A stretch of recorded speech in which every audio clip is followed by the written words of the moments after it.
ఇది కదా ఆఫర్ అంటే ఇప్పుడు ఎంత కొంటే అంత ఫ్రీ విఆర్ఆ fine silver jewellery Jubilee Hills check post Hyderabad.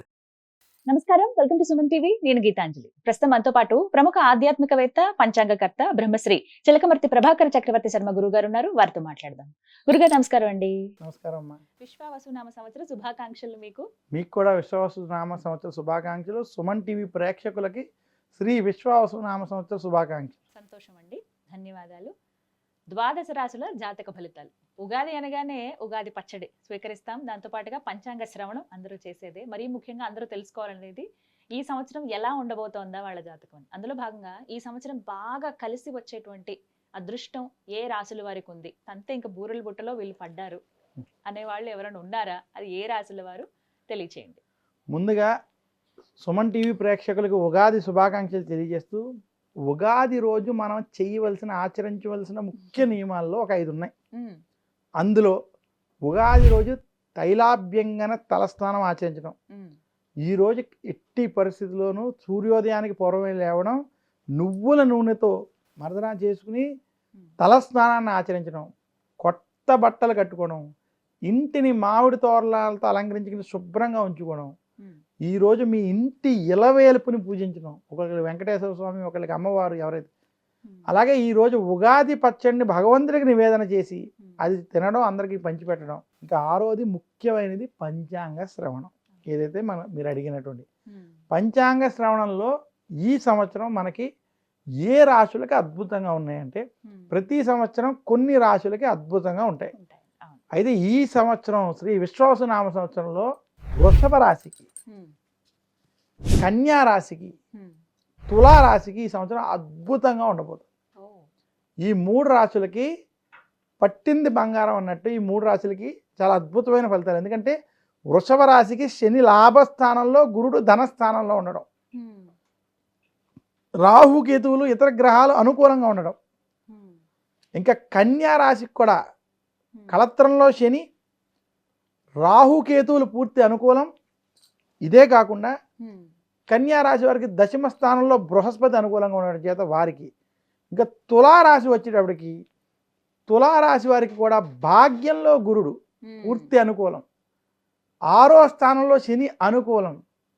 అలాగే తులారాశి వారికి రాహుకేతువులు కూడా శుభ ఫలితాలు ఇచ్చేటువంటి స్థితిలో ఉండడం చేత ఈ 3 రాశుల వారికి ఈ సంవత్సరం అద్భుతమైన ఫలితాలు ఉంటాయి. వీళ్ళు ఏ పని చేసినా కలిసి రావడం, ఉద్యోగ ప్రయత్నాలు, వ్యాపారంలో లాభాలు, అలాగే మంచి కీర్తి గుర్తింపు, చేసేటువంటి పనిలో శుభ ఫలితాలు వీరికి అద్భుతంగా ఉన్నాయి.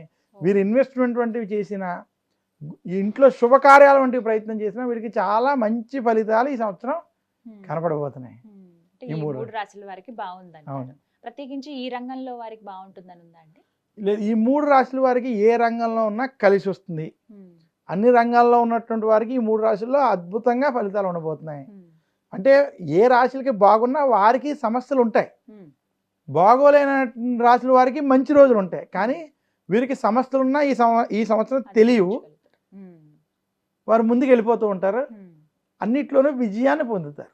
కలిసి వచ్చేటువంటి సంవత్సరం ఈ సంవత్సరం. అయితే ఇంకాస్త మెరుగైన ఫలితాలు వీళ్ళకి ఉండాలి అని అంటే గనక దైవారాధన. ఈ 3 రాశులు కనుక ఇంకా మంచి శుభ ఫలితాలకు పొందాలి అంటే మాత్రం లక్ష్మీదేవిని పూజించడం, కనకదారా స్తోత్రం అంటే స్తోత్రాన్ని పఠించుకోవడం, అలాగే దక్షిణామూర్తి స్తోత్రాన్ని పారాయణం చేసుకోవడం వల్ల మరింత శుభ ఫలితాలు పొందగలరు. గురుగారు, ద్వాదశ రాశుల్లో ఈ విశ్వావసునామ సంవత్సరంలో వారి జాతకం అంతగా బాలేదు, ఈ సంవత్సరం కొంచెం కష్టమే అనేటువంటి రాశులు ఏమైనా ఉన్నాయా? వారి గురించి వివరించండి. ద్వాదశ రాశుల్లో ఈ సంవత్సరం అస్సలు బాగోలేదు అనుకునేటువంటి రాశులు మనకి ఈ రకంగా ఉన్నాయి. ముఖ్యంగా శ్రీ విశ్వావసునామ సంవత్సరంలో మేషరాశి, కర్కాటక రాశి, అలాగే సింహరాశి, కొంత ధనురాశి, మకర రాశి, 5 రాశులకి అంత అనుకూలంగా లేదు.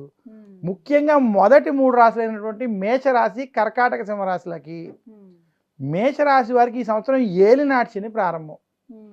ఏలినాటి శని ప్రారంభంతో పాటు మేషరాశి వారికి గురు బలం లేకపోవడం, తృతీయంలో బృహస్పతి సంచారం, అలాగే రాహు కేతువులు కూడా కొంత అనుకూలంగా లేనటువంటి స్థితి చేత మేషరాశి వారు ఈ సంవత్సరం ఖచ్చితమైన జాగ్రత్తలు తీసుకోవాలి. వీరికి అప్పు చేయకూడదు, అప్పు ఇవ్వకూడదు, కొత్తగా ఇన్వెస్ట్మెంట్లు వంటివి చేయకూడదు.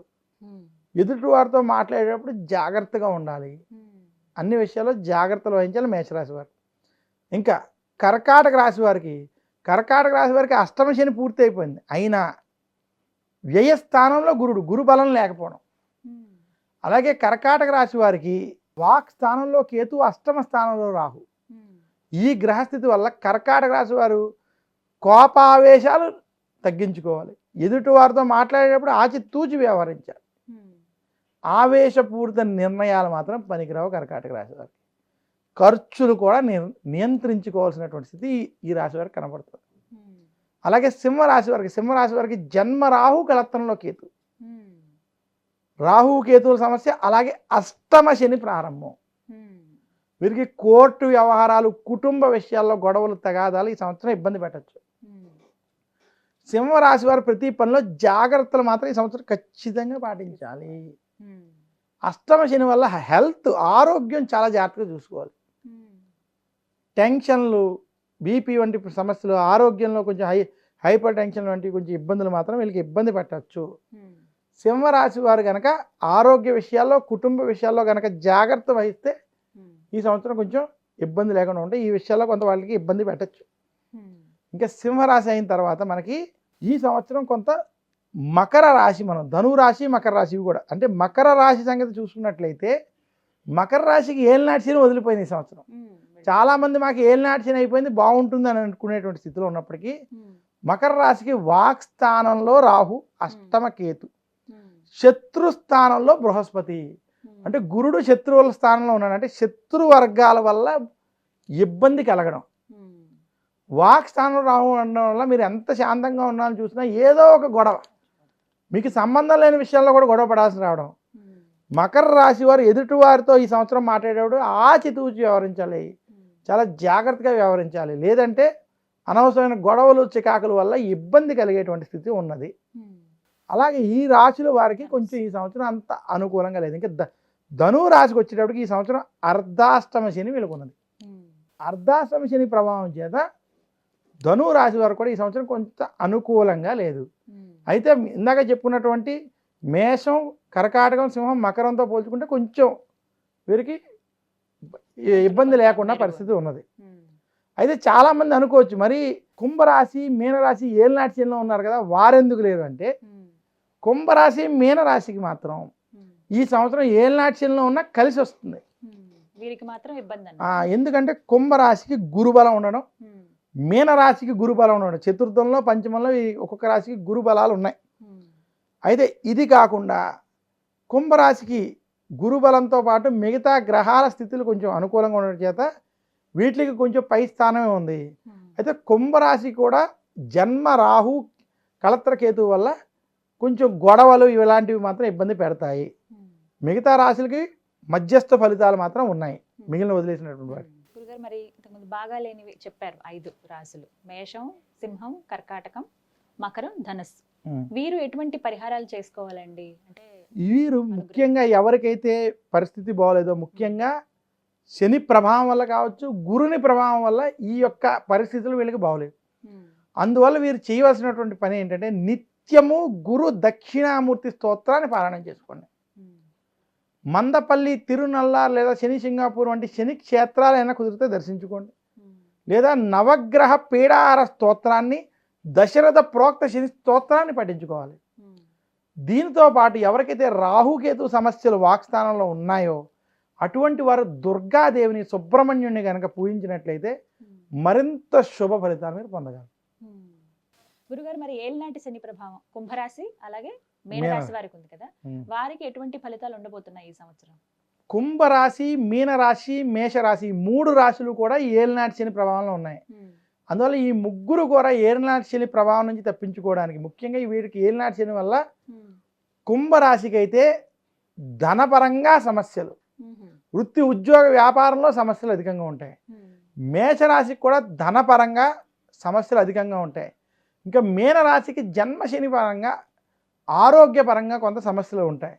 ఇటువంటి శని ప్రభావం ద్వారా వచ్చేటువంటి సమస్యలను తొలగించుకోవడానికి వీరు శనికి తైలాభిషేకం చేసుకోవడం, అలాగే మందపల్లి వంటి క్షేత్రాల్లో దర్శనం వంటివి చేసుకుని అక్కడ శాంతులు చేసుకోవడం, ముఖ్యంగా దశరథ ప్రోక్త శని స్తోత్రాన్ని, దక్షిణామూర్తి స్తోత్రాన్ని వీరు నిత్యం పారాయణం చేసుకోవడం చేత వీరికి ఉన్నటువంటి శని బాధలు తొలగుతాయి.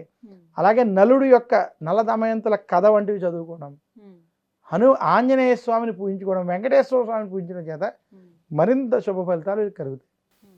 చాలా చక్కగా వివరించారు గురుగారు. ధన్యవాదాలు. ధన్యవాదాలు.